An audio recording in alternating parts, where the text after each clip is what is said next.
Bonjour à toutes et tous, bienvenue pour ce nouveau webinaire sur la thématique de l'APA.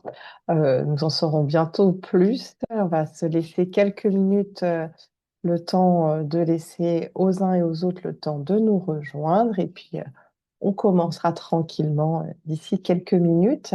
D'ici là, donc c'est un webinaire, donc nous n'avons pas la possibilité de vous donner la parole directement ni de vous voir.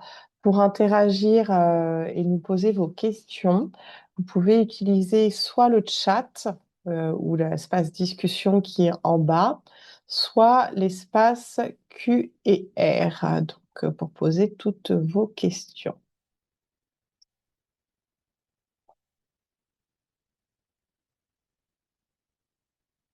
Et on vous souhaite la bienvenue.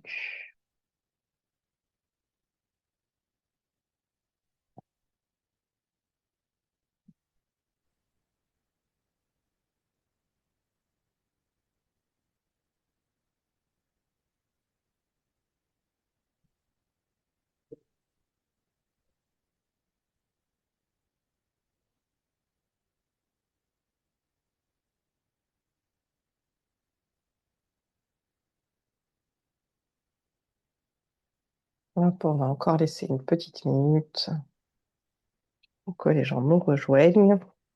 Et comme il fait beau, je pense que nous avons de la concurrence avec ce beau soleil.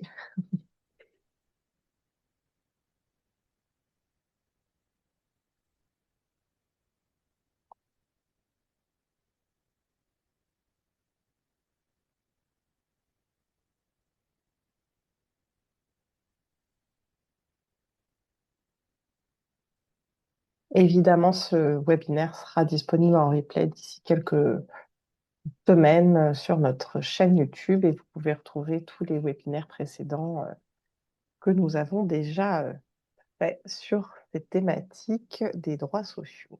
Arrête tranquillement, donc bienvenue à toutes et tous. Bienvenue Marilyn, je suis ravie de te retrouver aujourd'hui pour ce webinaire sur l'APA. Donc, tu vas nous expliquer ce que c'est l'APA, comment on peut faire pour l'obtenir et puis surtout à quoi ça sert dans le cadre de la maladie de Parkinson. Donc, avant de démarrer, je voudrais vous faire un petit rappel sur le programme Pas à pas avec Parkinson, puisque ce webinaire s'inscrit dans ce cadre-là. Et donc, le programme Pas à pas, c'est déjà avant toute chose un accompagnement pour les personnes nouvellement diagnostiquées, avec la possibilité d'un à trois entretiens téléphoniques avec ce que nous appelons un patient ressource, qui est un bénévole qui est formé et accompagné pour ces entretiens téléphoniques. Nous avons aussi des groupes de parole en visio spécifiquement dédiés aux personnes nouvellement diagnostiquées. Et ces rencontres se font une fois par mois pour échanger sur les difficultés liées à l'annonce de la pathologie. Nous avons aussi un module de e-learning qui est disponible sur notre plateforme et la possibilité de bénéficier d'un à 5 rendez-vous avec un psychologue pris en charge par l'association. Et évidemment, nous avons aussi des actions pour toutes les personnes malades, notamment toutes les activités qui sont organisées par nos formidables comités départementaux qui proposent par exemple des ateliers, des conférences, mais aussi des groupes de parole.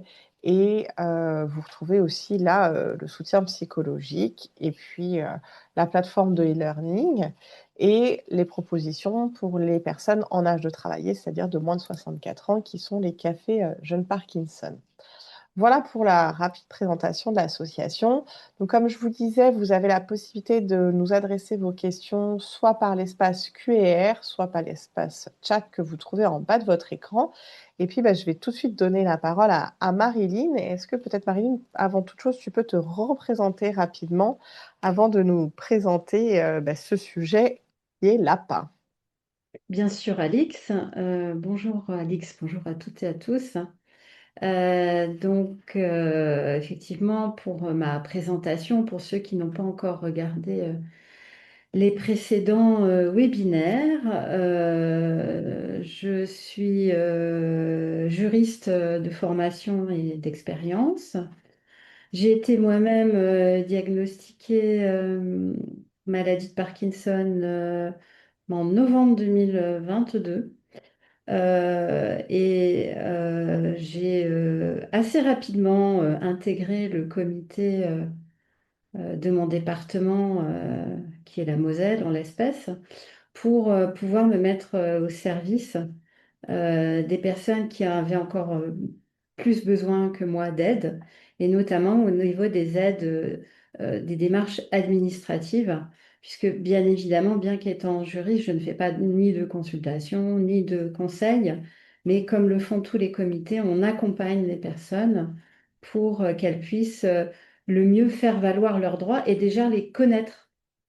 Et donc, pour faire valoir les droits, il faut d'abord les connaître et on se rend compte qu'en fait, plein de particuliers, notamment malades et aidants, ne connaissent pas leurs droits. Donc, c'est l'objectif de ces petits webinaires qui permettent de faire un tour, pas dans l'hyper détail, mais disons d'avoir une vision globale d'ensemble des droits sociaux que vous pouvez faire valoir.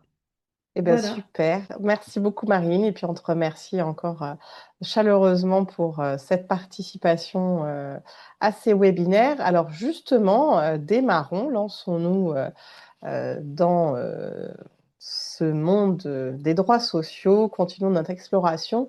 Aujourd'hui, l'APA, déjà, APA, ça veut dire quoi? C'est l'activité physique adaptée, c'est ça? Alors, ça pourrait l'être, mais ça ne l'est pas. Alors, je crois savoir que sur France Parkinson, vous avez peut-être des webinaires ou en tout cas des conférences qui abordent ce sujet de l'activité physique. Mais là, on parle vraiment de droits sociaux, c'est-à-dire d'aide personnalisée, de l'allocation personnalisée d'autonomie. Donc, c'est bien une allocation et quand on dit allocation, c'est aide financière.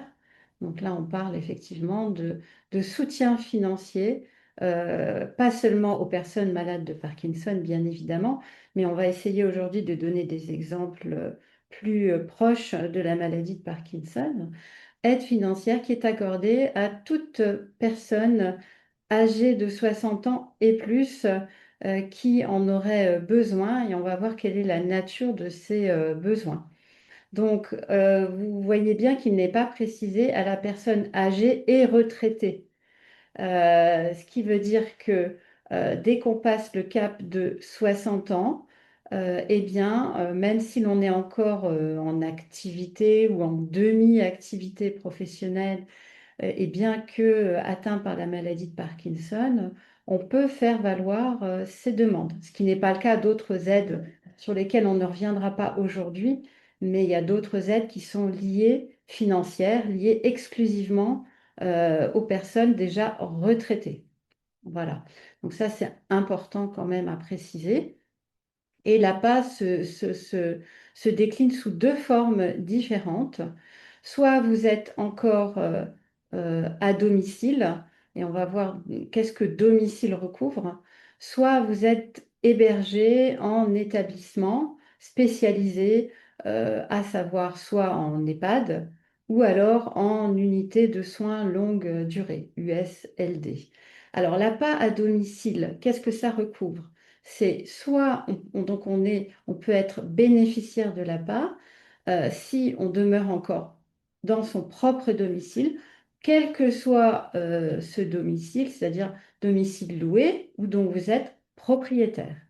Le domicile s'entend également lorsque vous êtes en résidence autonomie, c'est-à-dire il y a des résidences, il y en a d'ailleurs près de chez moi, des résidences seniors où vous avez un appartement avec toutes les commodités de cet appartement, comme dans une maison, mais la résidence autonomie vous offre un certain nombre de prestations et de services, souvent d'ailleurs assez chers, mais voilà, c'est géré par souvent des associations privées ou des sociétés privées.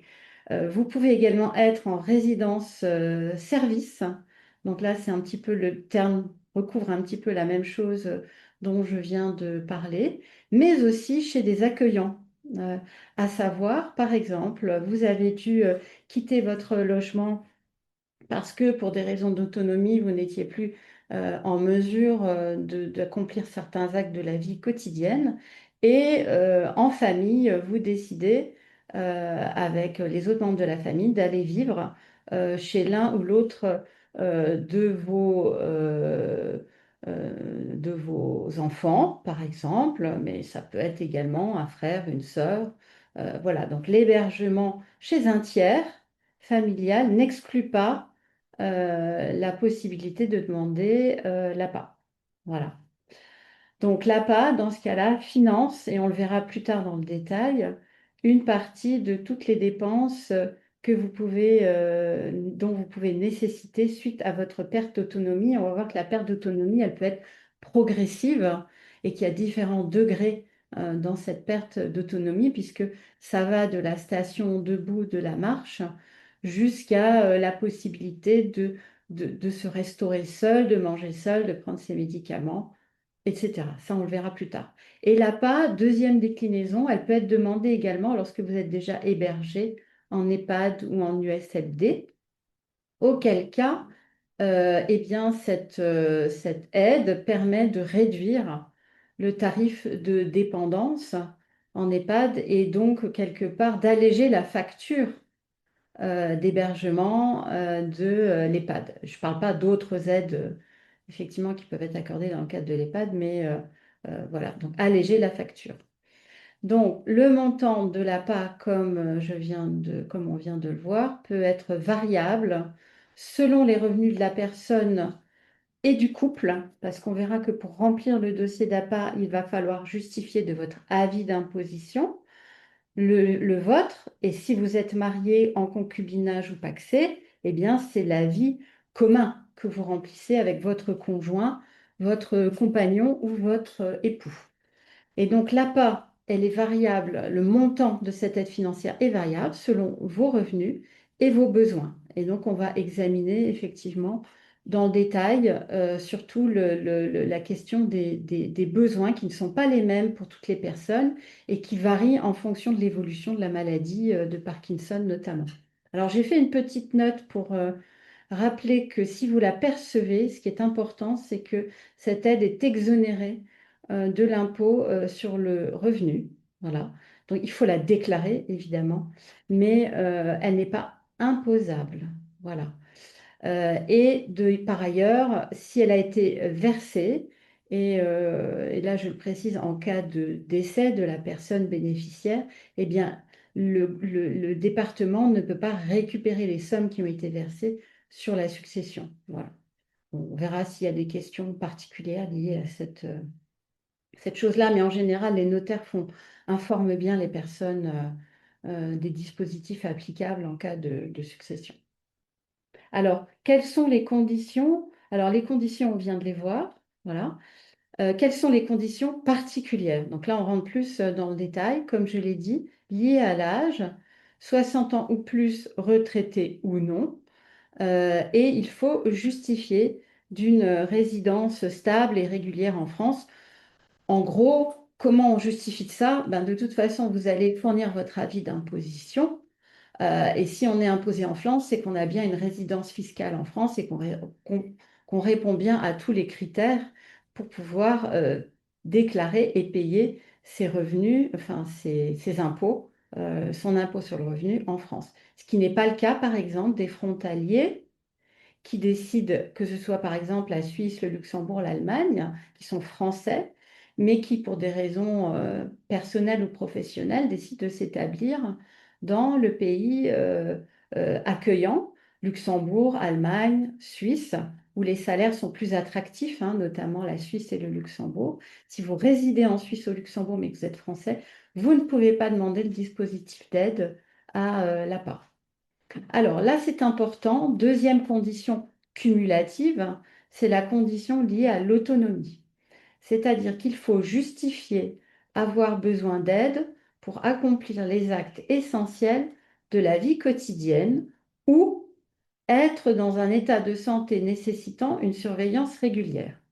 Alors, tout de suite, je précise que si l'on est dans un état de santé nécessitant une surveillance régulière, je pourrais donner un exemple, on a forcément besoin d'aide pour accomplir les actes essentiels de la vie quotidienne. Donc finalement, la deuxième proposition renferme la première. Par contre, on peut ne pas nécessiter de surveillance régulière, mais avoir besoin d'aide pour accomplir certains actes. En gros, les actes de la vie quotidienne, que ce soit pour vous, pour Alix ou pour moi, c'est quoi? C'est se déplacer à l'intérieur de son logement, se déplacer à l'extérieur, donc déjà se lever de son lit, hein, se déplacer dans son logement, euh, à l'intérieur, à l'extérieur, notamment pour se rendre aux rendez-vous médicaux, aux activités de loisirs. C'est également pouvoir aller faire sa toilette tout seul, s'habiller ou pas tout seul, prendre ses repas ou pas avec une aide, et également prendre ses traitements médicamenteux.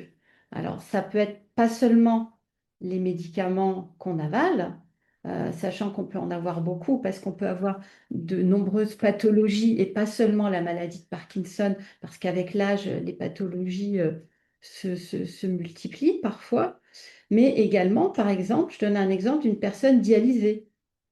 Et une personne dialysée qui aurait la maladie de Parkinson, c'est-à-dire les deux, hein, ce qui n'est pas, l'un étant n'est pas exclusif de l'autre, malheureusement, eh bien, va devoir se rendre au centre de dialyse régulièrement, une fois, deux fois par semaine. Et en plus, elle aura des difficultés à la marche qui vont être peut-être dues, causées par la maladie de Parkinson. Donc vous voyez que, il peut y avoir un cumul d'un certain nombre de besoins pour cette personne-là. Voilà. Alors l'état de santé de la personne nécessitant une surveillance régulière, c'est quoi? C'est pas forcément les malades de Parkinson, ça peut l'être, par exemple, pour les personnes atteintes de la maladie à corps de Lévy, qui est une maladie, on le sait, apparentée à la maladie de Parkinson et qui a, outre les symptômes moteurs, a conduit à des troubles cognitifs importants, un peu apparentés à la maladie d'Alzheimer. Donc, cette personne-là, par exemple, ou alors dans le cas d'une maladie de Parkinson avancée, il peut y avoir des troubles cognitifs associés, importants. Elle va, par exemple, cette personne oublier de prendre ses médicaments. On va devoir surveiller la personne parce qu'à tout moment, elle peut sortir du domicile et se perdre dans la rue ou tomber. Donc ça, c'est un exemple en particulier. Et je sais que les personnes atteintes à un certain stade de la maladie d'Alzheimer exclusivement font partie des personnes nécessitant une surveillance régulière, ce qui n'est pas systématique pour les personnes atteintes de maladie de Parkinson, du moins dans les premiers stades de la maladie.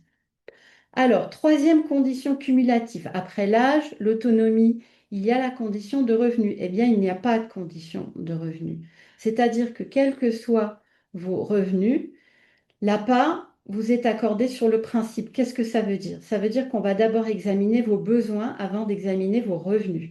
On va dire, voilà, cette personne-là, en dehors de sa situation professionnelle, de ses revenus, qu'est-ce qu'elle est en mesure d'accomplir quotidiennement comme acte, comme tout à chacun doit accomplir. Et une fois que la commission qui va étudier votre dossier au département va estimer que vous avez des besoins pour accomplir vos actes essentiels, eh bien, dans ce cas-là, elle examinera dans un deuxième temps vos revenus, parce que, comme je vous l'ai dit tout à l'heure, le montant de l'aide est accordé en fonction des revenus. Donc, il faut bien distinguer, hein. On peut avoir des revenus confortables et nécessiter malgré tout une aide, une APA. Donc, il y a deux étapes. Sur le principe, avez-vous des besoins? Si vous en avez, maintenant, on va déterminer le montant en fonction de vos revenus et ressources. C'est pour ça que pour des revenus plus élevés que la moyenne, il peut y avoir des restes à charge et on donnera des exemples tout à l'heure. Alors, j'avais fait une petite note indiquant que si vous bénéficiez de l'APA à domicile et que vous envisagez de vivre en EHPAD en fonction de l'évolution effectivement de votre degré de dépendance, le montant ne sera pas le même. Donc en fait, il ne faut pas se stresser puisque c'est l'établissement lui-même qui va reprendre en charge votre dossier et avec vous monter le dossier pour modifier le montant de l'aide, puisqu'on verra que l'aide n'est pas accordée, le montant de l'aide n'est pas accordé à vitam aeternam il évolue en fonction de vos besoins dans le temps et en fonction de vos revenus dans le temps. Voilà, et notamment par exemple, si au moment de la demande d'APA, vous n'êtes pas en retraite, mais qu'ensuite vous êtes en retraite et que vos revenus diminuent, vous pouvez demander une révision du montant de l'APA. De même, si vos besoins augmentent parce que vos symptômes moteurs, non moteurs évoluent défavorablement, vous pouvez également demander une révision. Voilà. Voilà les conditions essentielles. Alors ensuite, comment faire en pratique une demande d'APA à domicile? Puisque je vous l'ai dit, l'APA en établissement d'hébergement, vous allez être automatiquement aidé par les personnes de la structure. Donc, je pense que là, pour les écoutants et écoutantes aujourd'hui, c'est peut-être plus important d'insister sur l'APA à domicile. Donc, comme je vous l'ai dit tout à l'heure, l'APA à domicile, c'est soit vous résidez chez vous, soit vous êtes en location, soit vous êtes en résidence autonomie, en résidence service ou chez un tiers familial qui vous héberge. Alors, c'est une demande départementale. Donc, c'est le département qui a le budget, qui a les finances pour vous donner l'aide. Et donc, vous allez faire une demande en ligne, c'est-à-dire par Internet. Alors, très clairement, c'est très facile de trouver cette demande en ligne puisqu'il suffit de cliquer sur Google, enfin, qui est un des principaux moteurs de recherche, hein, mais ce n'est pas exclusif des autres. Demande d'APA. Vous allez tomber sur un site, les sites officiels qui sont les deux sites du gouvernement qui sont les plus fréquemment et sur lesquels qui sont certifiés sûrs, à savoir pour les personnes âgées.fr et servicepublic.fr. Donc vous avez ces deux sites et dans ces deux sites, vous avez tout le déroulé de la demande d'APA avec un formulaire papier à remplir sur notamment tout ce qui est vos coordonnées, votre situation personnelle, mais surtout, et on peut le voir maintenant parce que je ne suis pas sûre que je l'ai vu dans le détail après, le fameux certificat médical, qui est un certificat médical spécial pour la demande d'APA, qui sera à faire remplir par votre médecin traitant sous pli cacheté, c'est-à-dire que c'est un courrier confidentiel. Le certificat médical est un courrier confidentiel.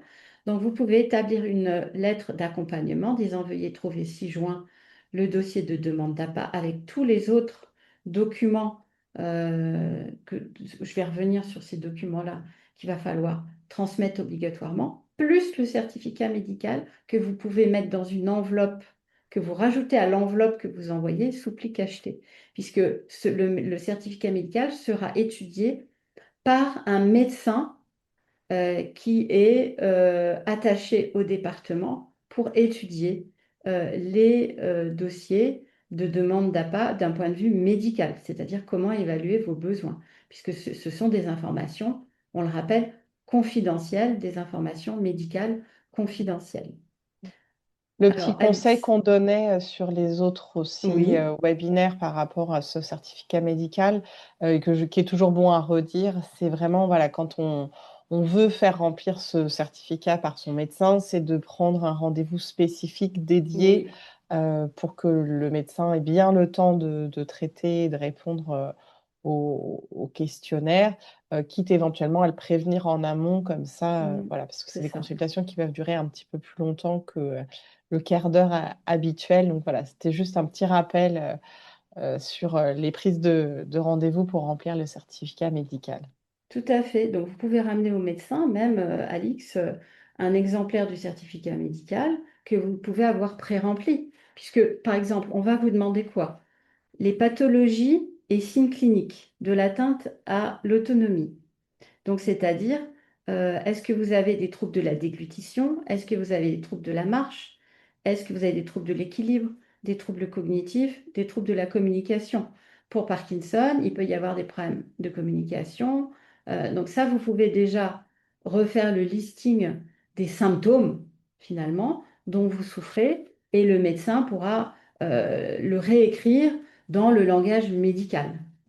Donc, ça, c'est bien pour préparer votre rendez-vous, de refaire le point sur l'ensemble des symptômes. J'en ai établi la liste tout à l'heure. On sait très bien qu'il y a 60 symptômes connus, qu'il y a à peu près entre une quinzaine et une vingtaine qui sont assez récurrents dans la maladie de Parkinson. Et dans un deuxième temps, le certificat médical va demander au médecin de remplir tout ce qui concerne vos prises en charge thérapeutiques. Bah, c'est quoi? C'est d'une part tous les médicaments, hein. Donc, normalement, le médecin traitant a la liste de vos médicaments, mais bon, si vous avez vos dernières ordonnances, parce qu'il peut y en avoir plusieurs, les ordonnances ALD, c'est-à-dire les ordonnances liées aux différentes affections longue durée dont vous souffrez, dont la maladie de Parkinson, et les ordonnances qui ne sont pas ALD. Donc, il y aura tout ça à mettre en place, mais également tout ce qui peut être traitement. Alors, j'ai donné l'exemple tout à l'heure, la dialyse. Ça peut être aussi la chimiothérapie. Voilà, il faut rien oublier, c'est-à-dire que ce n'est pas exclusif de la maladie de Parkinson, il faut marquer l'ensemble des symptômes et l'ensemble des traitements dont vous souffrez liés à vos différentes pathologies, dont la maladie de Parkinson. Ensuite, le médecin devra remplir un élément qui devra préciser l'évolution de l'atteinte de l'autonomie. C'est-à-dire, est-ce que, en gros, la maladie de Parkinson, on le sait, est une maladie neurodégénérative qui atteint le système nerveux central et qui est vouée à s'aggraver avec le temps parce qu'il n'y a pas de traitement curatif aujourd'hui. Donc, il y aura des cases et le médecin devra cocher stable, aggravation, évolutive majeure ou non défini. Non défini pour Parkinson, ça n'existe pas, à mon avis, hein, voilà. Donc, soit c'est stable parce que vous êtes dans un état où il n'y a pas eu depuis un an d'aggravation, mais le plus souvent, ce sera aggravation, voire évolution majeure, si vous êtes dans un stade avancé. Et ensuite, le médecin devra cocher effectivement tout ce qui ressort de l'autonomie de la personne en matière de marche. Est-ce que vous avez du mal à vous tenir debout? Est-ce que vous avez du mal à marcher? Quel est votre périmètre de marche? Est-ce que vous avez besoin d'une canne, d'un déambulateur, d'un fauteuil roulant, d'une aide humaine? Et enfin, pour les actes de la vie quotidienne, est-ce que vous arrivez à vous lever de votre lit? Est-ce que vous arrivez à vous déplacer dans l'appartement, à vous asseoir tout seul, à vous relever tout seul, à vous déplacer à l'extérieur, avec ou sans aide, à pouvoir prendre les objets dans votre main, c'est-à-dire vous servir d'instruments pour effectivement bah, vous nourrir, hein, également, et avoir des activités motrices fines. Par exemple, c'est quoi? La calligraphie. Moi, personnellement, aujourd'hui, je ne peux plus quasiment écrire parce que j'ai le symptôme de la micrographie. Et au-delà du fait de trembler, bah, effectivement, je n'arrive plus à arrondir les lettres ou faire les lettres. Donc la dictée vocale m'est très utile, par exemple.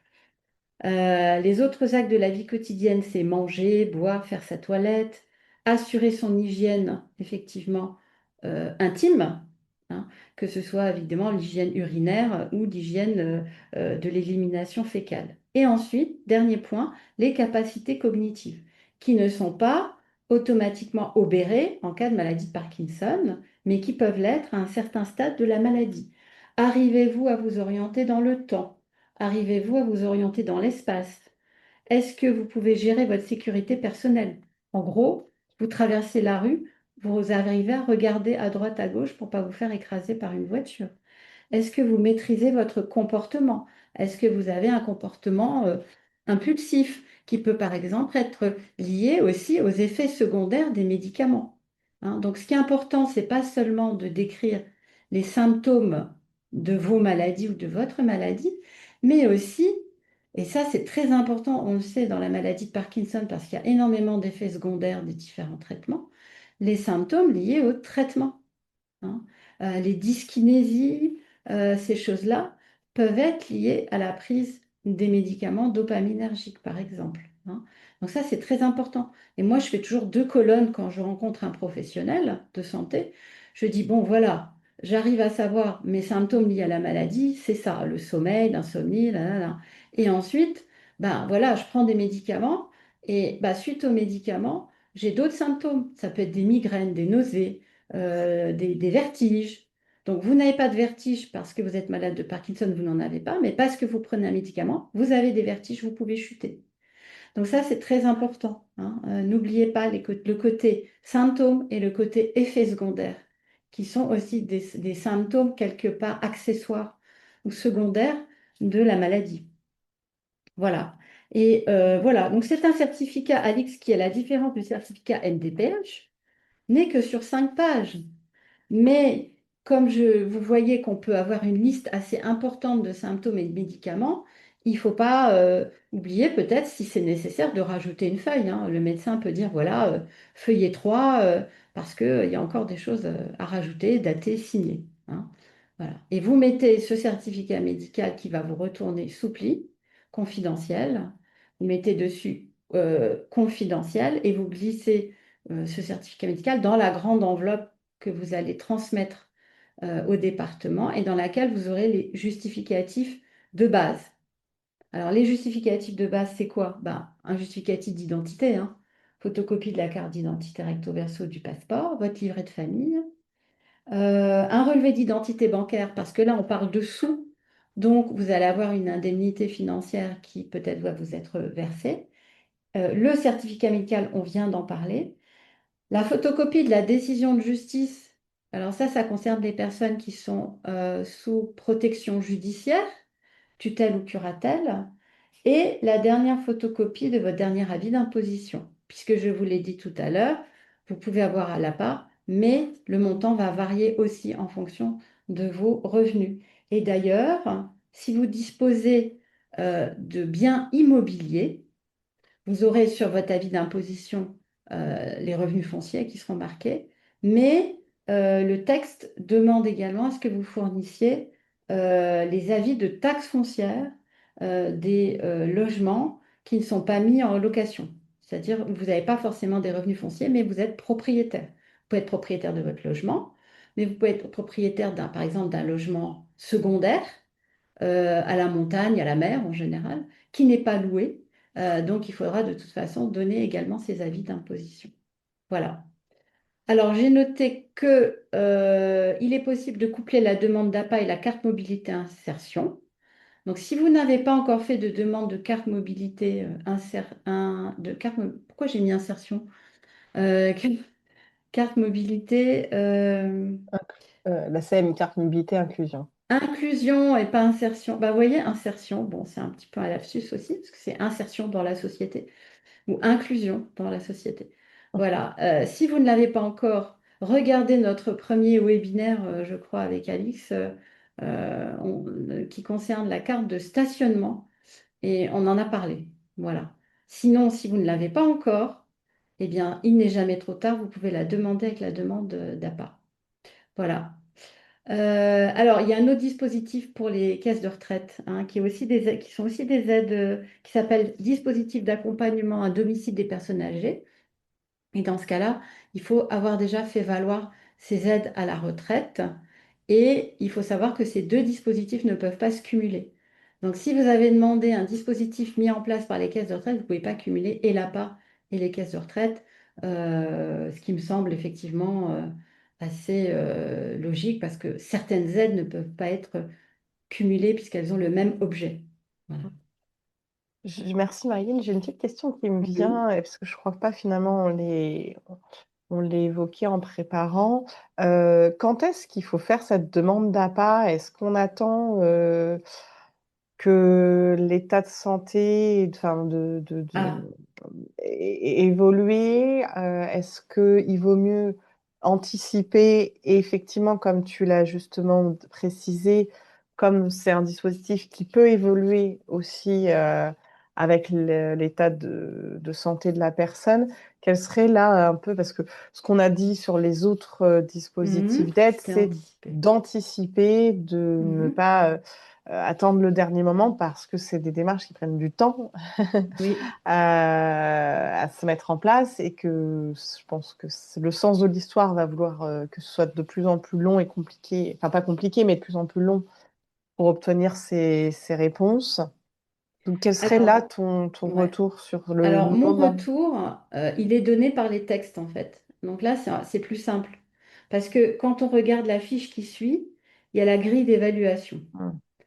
Et la grille d'évaluation, elle classe en 6 classes la perte d'autonomie. Voilà. Donc, ce qui est exclu de l'APA, c'est lorsque vous êtes encore autonome pour tous les actes essentiels de la vie courante. Donc, on les a passés en revue tout à l'heure. Si vous avez des doutes, moi, ce que je conseille, c'est de prendre le certificat médical sur lequel, effectivement, il y a déjà un certain nombre de renseignements qu'on vous demande. Si vous cochez pas toutes les cases, ou si justement vous cochez toutes les cases qui signifient la perte d'autonomie, ou une partie de perte d'autonomie, il ne faut pas hésiter à le demander. Hein. Mhm. C'est-à-dire que, et vous avez aussi la 5e classe de la grille d'évaluation. C'est pour ça que là, je ne parle que de la 1 et A4. Parce que la 1 et à la 4, vous rentrez dans les cases, justement, pour faire votre demande d'appât. Mais si vous avez des doutes, par exemple, vous pouvez avoir besoin d'une aide ponctuelle pour votre toilette, la préparation des repas et le ménage. Là, on est en classe 5, en GIR 5, et a priori, dans cette classe-là, vous ne pouvez pas bénéficier de l'appât. Donc, alors, il y a peut-être d'autres aides hein, dont vous pouvez bénéficier. Ça, il faut toujours voir que si vous n'en bénéficiez pas, il faut voir qu'est-ce qui peut remplacer. Mais là, je lis que en GIR 5, la personne ayant seulement besoin d'une aide ponctuelle pour la toilette. Alors, ponctuelle, ça veut dire quoi? Hmm. Ça veut dire quoi? Est-ce qu'il y a des jours ça va et des jours ça va pas? Parce qu'on sait que dans Parkinson, on est fluctuant Hmm. qu'il y a des jours, on va pouvoir faire sa toilette tout seul dans la douche, à l'italienne, ou dans votre baignoire adaptée, ou on l'a pas. Est-ce que la préparation des repas et le ménage, est-ce qu'on a besoin d'une aide ponctuelle? Qu'est-ce que ça veut dire? Oui, C'est pas évident. Hein, c'est vraiment pas évident. Donc, si vous avez le moindre doute, moi je dis toujours, ah oui, mais ponctuel, je ne sais pas ce que ça veut dire, mais j'ai quand même besoin d'aide de temps en temps. N'hésitez pas à remplir le dossier. oui. Voilà. Hein. Oui, C'est-à-dire, ponctuel, ça peut être, par exemple, on s'est cassé le bras et on peut plus faire voilà. certains actes. Et là, Voilà, effectivement, il y a plein d'autres aides et il faut plutôt d'ailleurs se tout à rapprocher fait. de sa mutuelle ou des caisses d'assurance C'est ça. maladie. Il y a d'autres choses, hein, notamment pour les personnes qui sont ressortissantes à Agir Carco. Il y a Essentiel et Autonomie qui propose aussi des compléments sur tous ces dispositifs. Mais effectivement, peut-être que l'avis aussi du médecin Tout généraliste à dans ces fait. cas-là est utile Oui. pour aider à naviguer un peu sur quand est-ce qu'on Mm, fait le dossier. mm. Encore une fois, aussi, on l'avait dit dans les webinaires précédents, si vous faites un dossier et que vous n'êtes pas sûr, il vaut mieux Hmm. demander que ne rien demander. Il ne faut pas penser que parce que votre dossier va être rejeté, en sachant que vous avez des recours, hein, vous ne pourrez pas demander par la suite et que vous allez être mal considéré par la suite. Pas du tout. Hmm. Hein. Oui, bah, Vous on voit avez pas des droits, l'historique. vous avez des doutes. C'est tout à fait normal d'avoir des doutes sur les droits. Et donc, après avoir demandé l'avis de votre médecin traitant quand même, je pense, éventuellement de votre neurologue hein, aussi, parce que voilà, c'est... Mais on sait qu'on le voit tous les 6 mois. Donc, c'est vrai que le médecin traitant sera plus à même d'évaluer votre situation. Et si vous avez le moindre doute, ah bah écoutez, je sais pas, peut-être que oui, peut-être que non, faites la demande. Parce qu'en plus, le temps que la demande soit examinée, il peut se passer, je sais pas, un an. Et en un an, votre situation peut se dégrader. Et de toute façon, vous allez être évalué à domicile, c'est-à-dire que dans le processus de l'aide de la demande à la part, votre dossier va être examiné sur le papier avec tous les documents que vous allez transmettre. Et moi, je conseille toujours de joindre aussi un certificat médical du neurologue, hein, même si ce n'est pas obligatoire. Hein. Moi, je pense que plus on a de certificats médicaux, mieux c'est. Et dans ce cas-là, si le dossier bon, va être examiné, et de toute façon, il va y avoir une visite à domicile de quelqu'un qui sera mandaté par le département pour voir vraiment vos conditions de vie, ce que vous pouvez pas faire ou pas faire. Et ça prend du temps parce que ben, il manque de personnel. Donc en un an et demi, la situation peut se dégrader. Donc si vous avez le moindre doute, n'hésitez pas à faire la demande parce qu'un an après, votre situation, elle en aura vraiment besoin et il y aura encore des délais. Voilà. Hein, donc, et vous pouvez toujours rajouter des certificats médicaux, des éléments nouveaux au dossier. Hein, donc Mm. ça, c'est important aussi. Voilà.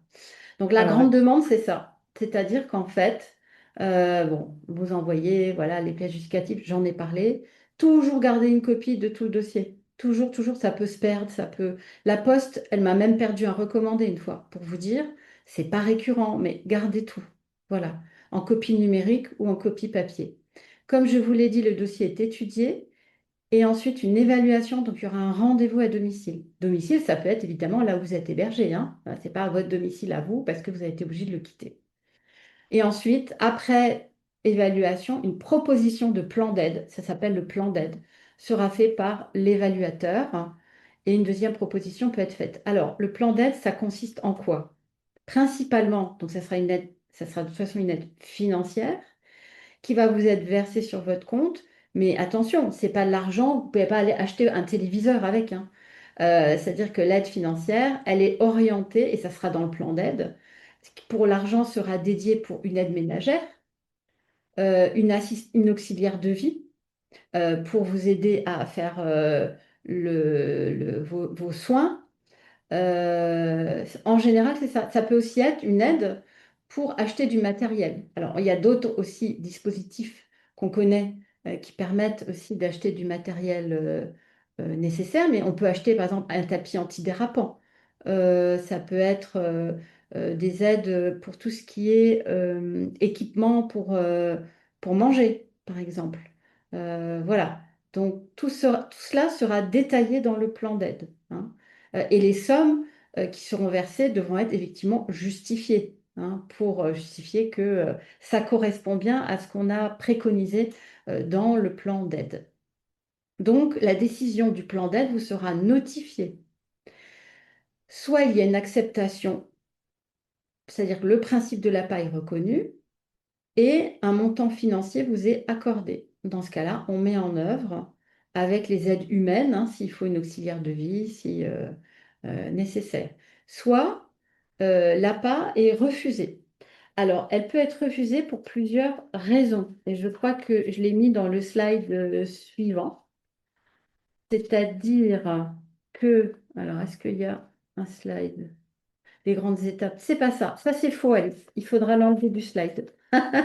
Je me suis relue ce matin et je me suis rendu compte, et on vous enverra pour les participants un slide qui est en fait, où il n'y a pas d'erreur en fait. L'APA peut vous être refusée. On va revenir en arrière. Voilà. L'APA peut vous être refusée pour différentes raisons. Soit on vous refuse le principe de l'APA, c'est-à-dire on estime que vous n'êtes pas en classe 1 ou 4, mais que vous êtes en 5 ou 6. On l'a vu tout à l'heure, 5 ou 6, c'est vous avez par exemple un besoin, mais il est ponctuel. Ben, on vous refuse le principe de l'apport. Mais qu'est-ce qu'un besoin ponctuel? Voilà. Ou alors, on considère que malgré ce que vous indiquez dans le dossier, ben, vous êtes totalement autonome dans tous les actes de la vie courante, donc il n'y a pas besoin de vous octroyer l'apport. Encore une fois, si c'est rejeté, ça ne vous empêche pas de faire une nouvelle demande, hein, avec de nouveaux justificatifs. Soit c'est le montant financier de l'APA que vous contestez. C'est-à-dire, bon, on vous a accordé l'APA sur le principe, mais vous considérez que l'aide financière n'est pas assez importante. Par exemple, parce qu'il y a des postes de dépendance ou de perte d'autonomie qui n'ont pas été tous peut-être examinés. C'est-à-dire, on vous octroie une aide ménagère, mais on ne vous octroie pas une auxiliaire de vie pour la toilette, par exemple. Donc là, vous pouvez contester dans les deux cas, de toute façon. Si vous contestez, le processus de contestation, on va passer ce slide, on va aller au suivant. Voilà, si vous contestez, il y a des recours. Euh, donc c'est ce que j'ai dit tout à l'heure. Soit on vous refuse d'emblée l'APA, soit on vous conteste le degré d'autonomie, c'est-à-dire que vous êtes en classe 5 ou 6, mais pas en classe 1 à 4. c'est-à-dire vous n'êtes pas assez en perte d'autonomie pour en bénéficier, ou alors vous contestez le montant de la participation. Comment faire un recours? Donc, vous faites une demande d'appât. Vous notez bien la date à laquelle vous envoyez la demande d'appât. Si c'est par lettre recommandée, c'est la date de réception par le département de votre dossier. Donc, la poste sur le petit formulaire, d'ailleurs, ils ont changé les formulaires. Avant, c'était rose. Voilà, dira à quelle date dans votre boîte aux lettres il y aura l'accusé réception de la lettre recommandée. C'est cette date-là. Si on est le 20, on est combien aujourd'hui? Le 22, 21. Si l'accusé réception a été signé le 21, c'est le 21 mai qui est point de départ du délai de 2 mois. Donc 21 mai, 21 juin, 21 juillet. Vous avez jusqu'au 21 juillet pour faire votre deuxième lettre recommandée, cette fois-ci de contestation de la décision parce que vous n'êtes pas d'accord avec le refus d'appât, ou que vous n'êtes pas d'accord avec le degré de perte d'autonomie qui a été retenu, ou vous n'êtes pas d'accord avec le montant de la participation financière octroyée. Hein. Donc prenez bien ces dates, sinon vous êtes hors délai et vous ne pourrez plus contester.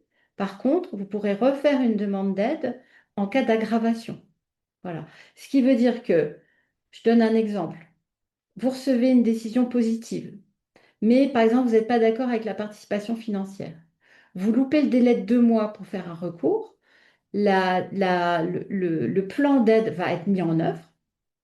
Et si dans l'année qui suit, vos besoins augmentent parce que votre autonomie diminue, vous pouvez refaire demander un nouveau réexamen de votre demande pour avoir une aide financière, par exemple, plus importante ou un degré d'autonomie, de perte d'autonomie plus important. Hein. Donc rien n'est jamais définitif. Si vous n'avez pas de réponse, ça peut arriver. Dans ce cas-là, on considère que 2 mois après la réception par le département de votre dossier sans réponse, c'est considéré comme un refus. Donc, on est 21 mai, vous attendez le 21 juin, vous passez le 21 juillet et le 22 juillet, vous n'avez toujours pas de réponse.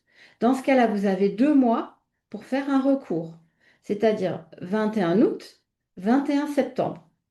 Entre le 21 juillet et le 21 septembre, vous avez 2 mois pour faire un recours en demandant à ce que votre dossier soit réexaminé. Et le recours se fait devant qui? Devant cette fois-ci les tribunaux, puisque c'est le tribunal judiciaire de votre département qui pourra examiner votre recours. Alors parfois, il est peut-être opportun de laisser passer le délai de recours et de se dire, ben, je vais refaire une nouvelle demande dans 6 mois parce que mon autonomie va diminuer. C'est pas systématique, hein, les recours judiciaires, voilà, il faut le savoir. Et il faut sans doute pour les recours judiciaires demander l'avis d'un tiers. Hein. Alors, soit votre médecin, soit dans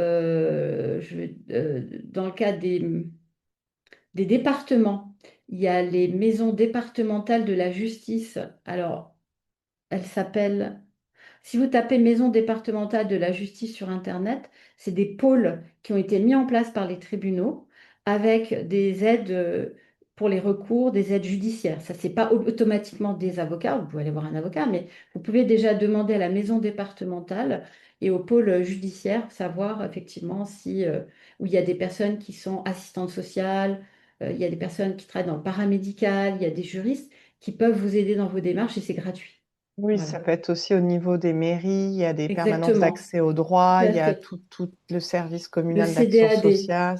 j'ai retrouvé. Ouais. Centre Le système. départemental, excuse-moi Alix, alors CDAD parce que j'ai retrouvé. Centre départemental d'aide au droit. Voilà. On en trouve dans chaque département et c'est gratuit. Ouais. Voilà. Il y a plein de ressources en tout cas Il y a pour plein de ça. ressources, hein. Voilà. Vous n'êtes pas tout seul. Mm. Alors, Après, c'est toujours le temps, hein, le temps, le temps, mm, le temps et les délais. Ça, c'est souvent ça qui... Les ressources existent, mais on est souvent perturbé parce que avant d'avoir une réponse, ça prend énormément de temps, quoi. mm, Et c'est au moment où on en a besoin, justement. Voilà. mm. Alors, sur les documents à déposer, je crois que tu avais déjà fait quand même pas mal d'informations. Mais il y a la slide effectivement que tu avais préparée.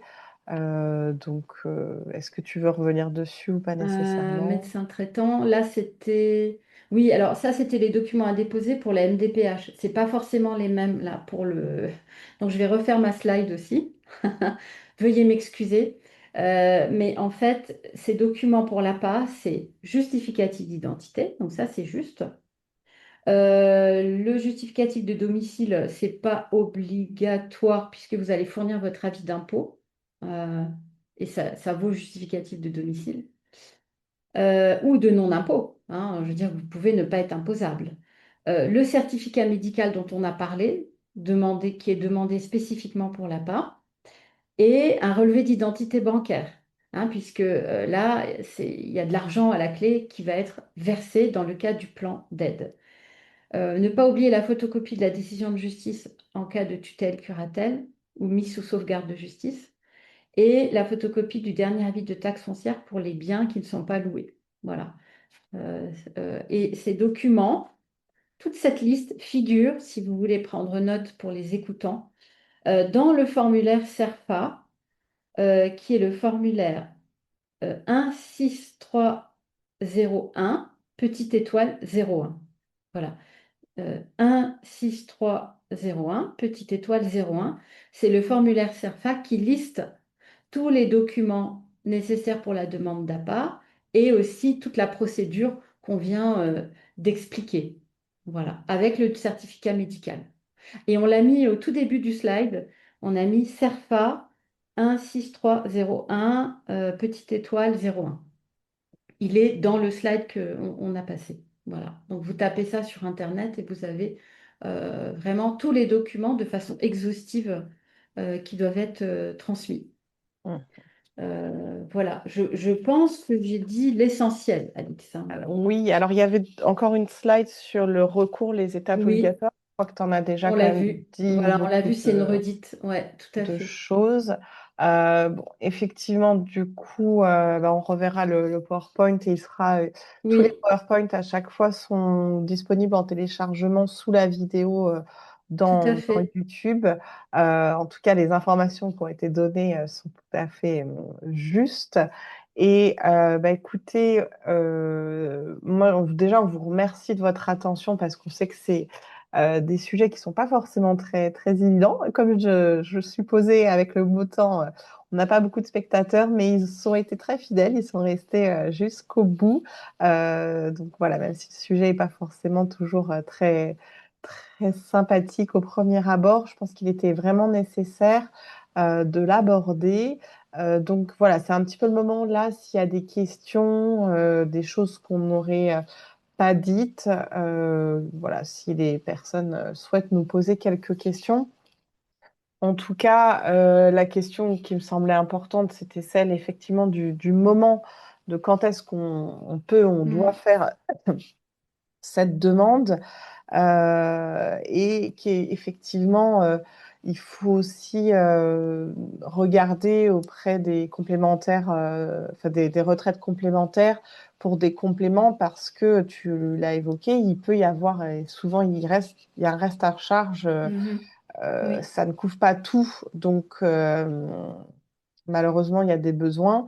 Et si c'est pas couvert, de voir comment est-ce que ça peut être ça peut être couvert, notamment par les complémentaires retraite comme essentiel autonomie pour les personnes qui sont ressentissantes à Carco. Alors, on a une question, mais du coup, c'est est-ce que le replay enfin, est-ce que ce webinaire sera disponible en replay? Oui, effectivement, tous les webinaires sont disponibles en replay sur la chaîne YouTube de l'association France Parkinson. Donc, le plus simple pour retrouver, c'est d'aller directement sur YouTube.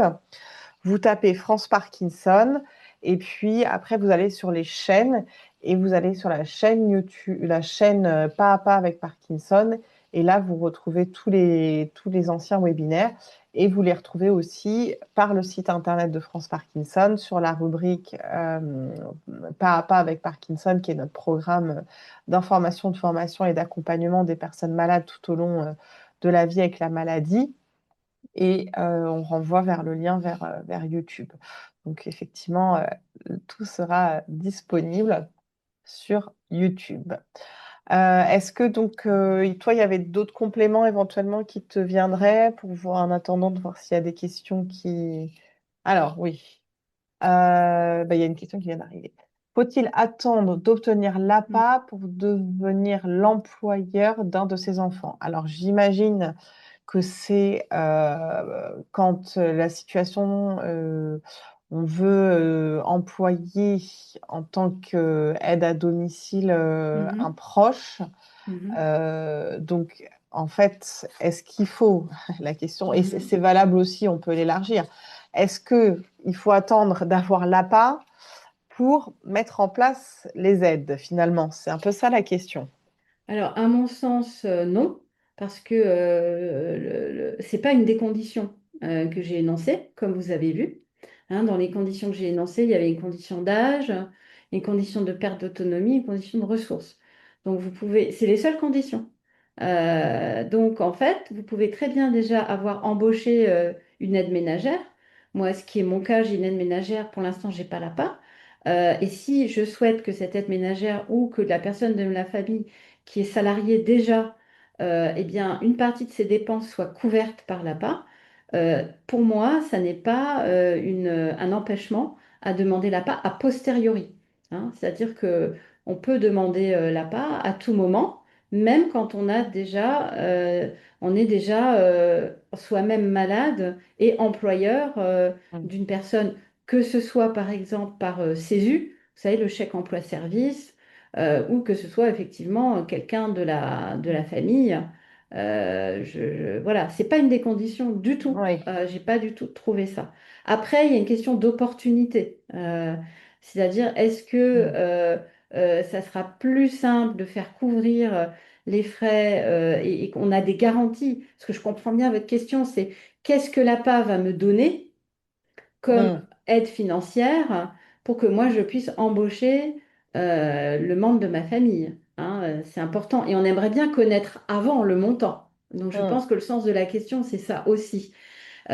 Auquel cas, effectivement, pour pas partir dans tous les sens et avoir des Des- garanties, ou en tout cas des éléments tangibles, il vaut peut-être Mm. mieux attendre ce que l'APA va vous octroyer comme montant financier avant d'embaucher la personne. Voilà, je Mm. pense, hein. Mais ça, c'est une question Mm. d'opportunité, c'est pas une question Oui. légale. Votre dossier, il sera recevable, mais du point de vue de l'opportunité, est-ce qu'il vaut pas mieux attendre de savoir combien on va nous octroyer?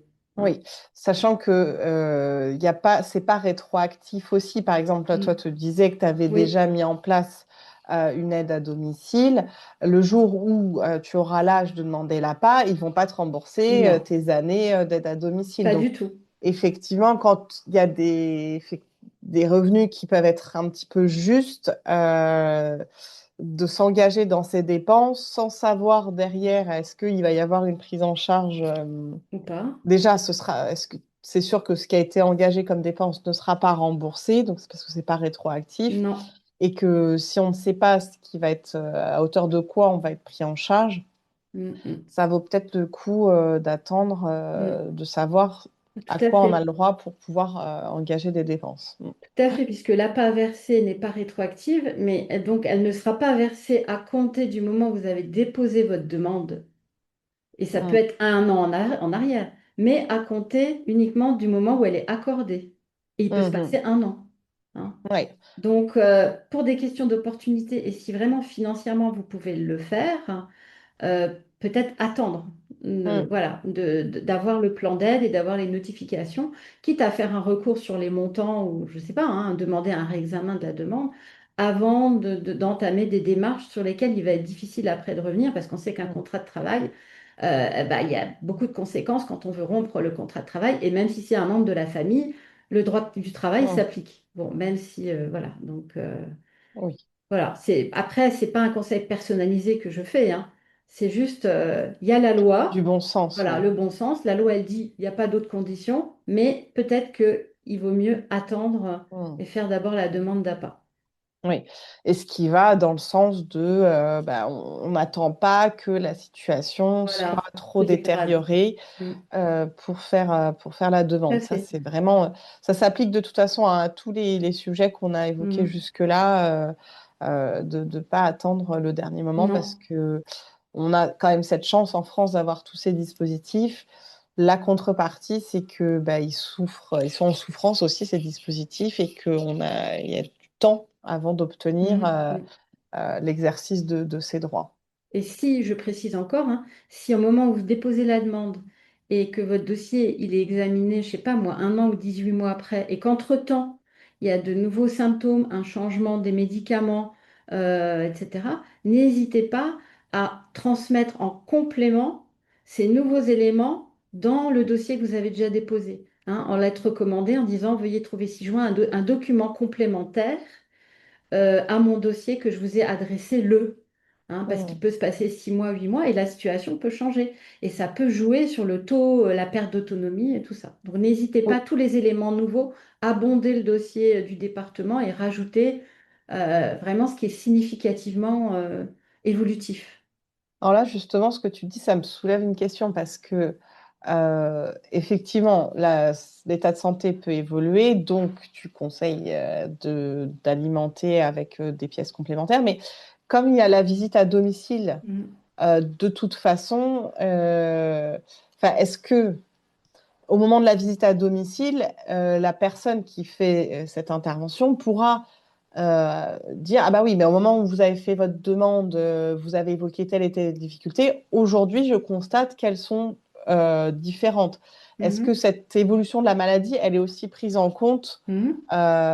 Oui. par la visite à domicile? Alors oui, parce que comme vous avez vu, il peut y avoir un deuxième réexamen avant la décision finale, enfin dans la décision finale, avant la décision d'appart, qui sera jamais une décision finale, parce que si ça évolue, il y aura des Mm. décisions ensuite. Donc effectivement, si vous avez fait votre demande, qu'il y a une aide de domicile qui vient, enfin non, pas une aide, Une un, visite. un référent du département qui vient voir votre situation à domicile, et que entre le moment où il est parti et le moment où la décision va être prise, mais elle n'est pas encore prise, il y a encore des changements, il ne faut pas hésiter à prévenir les... Oui. Vous aurez les références et les coordonnées, au moins mail, à mon avis, de cette personne-là, et il faudra le signaler. Parce que ça peut nécessiter peut-être, même si je sais bien, ils n'ont pas le temps, une deuxième visite à domicile. Voilà. Hein. Et la visite à domicile, elle est systématique. Il y a... Oui, elle est systématique. C'est indiqué en tout cas dans le protocole prévu pour l'allocation APA. Voilà. Donc après, ça, je sais pas, est-ce que dans les faits, moi, j'en ai pas vécu. Est-ce Ah que bah, ça se passe en 5 minutes? J'espère pas. Est-ce qu'on a vraiment le mm, temps d'échanger avec la personne? Est-ce que voilà, est-ce que cette visite de domicile, elle doit être préparée? Je pense que oui, comme tout, parce qu'ils n'ont pas le temps. Donc il faut bien savoir qu'ils vont vous poser des questions sur toutes les questions que j'ai évoquées tout à l'heure, le mm, lever, le coucher, la nourriture, la toilette.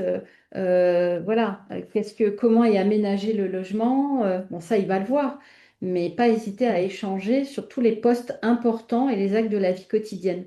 Hein, et pas seulement attendre que la personne pose la question, quoi. mm. Faut être participatif toujours. Des fois, c'est difficile, hein, mais l'aidant est là pour ça aussi. Oui, s'il y a un Euh, élan, mais c'est voilà, même plus que s'il y a un participatif, c'est se battre un petit peu on parfois est d'accord, on est d'accord. pour, C'est un combat. pour ses droits. C'est un Mm. combat, ouais. C'est un combat. Vivre est un combat pour tout le monde. C'est un combat pour les malades. Et voilà. Et c'est vrai que les ressources, et c'est pour ça qu'on est là aussi, on essaye Mm. bon, de vous donner des éléments et puis voilà, qui puissent le mieux vous aider. Voilà, on n'a pas réponse à toutes les situations, hein, loin de là. On n'a pas de réponse d'ailleurs. Hein. Mhm. Mais se poser les bonnes questions, c'est déjà avoir la moitié de la réponse. Oui, et puis donc finalement, si on devait résumer un petit peu tout ça, c'est un, s'informer, deux, Mm. anticiper et trois, se préparer. Toujours. Ouais, C'est c'est ça. valable pour tous nos sujets. Mm. Tout à fait. Ben écoute, Marilyn, il y a peu de questions qui nous arrivent. Je pense qu'on a fait le tour enfin, un tour d'horizon du sujet. On aura sans Voilà, doute, un tour d'horizon. ouais, le moins. Ensoleillé cette fois-ci, mais voilà. Donc, notre prochain rendez-vous, on vous l'annoncera sur le site internet pour que vous puissiez le retrouver, mais on continue hein, sur notre lancée Mhm. sur les droits sociaux. Nous espérons que vous avez passé un bon moment en notre compagnie et puis ben, on vous souhaite une belle journée ensoleillée. Profitez-en pour prendre un peu de vitamine D. Merci Bon beaucoup, week-end Marilyn. prolongé. Merci Oui, Alix et pour à ceux qui toutes le et font. Ouais. pour ceux qui le font. Voilà. À Merci bientôt. beaucoup. À bientôt, À Marilyn. bientôt. Au revoir.